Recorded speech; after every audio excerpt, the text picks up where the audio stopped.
À peine nommé, le nouveau conseiller com de François Hollande est déjà au centre de toutes les attentions et d'une polémique.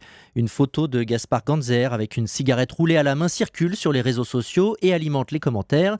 Le jeune énarque de 34 ans est-il en train de fumer un joint ?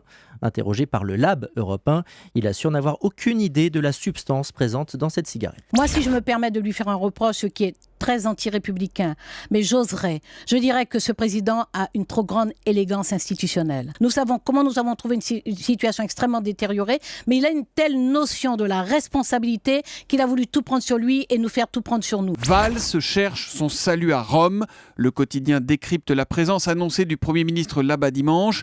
L'objectif, c'est d'amadouer les catholiques de France après le bras de fer sur le mariage gay. Dodo la Saumur refait parler de lui avec son sens commercial. Il a ouvert son 5e établissement en Belgique à l'enseigne DSK, comme Dodo Sex Club, club avec un K en flamand. Au Luc en Provence, le nouveau maire frontiste a décidé d'augmenter son indemnité personnelle de 15%. Et à Cogolin, là, l'édile fraîchement élu vient de s'octroyer une indemnité pour frais de représentation de 1 250 € par mois en plus de son salaire. Il va comment le couple franco-allemand ? C'est l'harmonie et l'amour de son prochain entre Angela et François ? Quand vous écoutez la doxa de l'Élysée, c'est vraiment le moteur tourne à plein, on est en harmonie totale, Angela et François sont un couple uni, enfin bref. Et en off, on est plus proche d'un moteur de 2 chevaux ou bon, de Clio si on veut être gentil. Une Savoyarde privée de voyage aux États-Unis à cause de son nom. Alik, son prénom Aïda, lier les deux, Ali-Qaïda, évidemment. La sonorité proche d'Al-Qaïda, vous êtes rapide, hein, Thomas,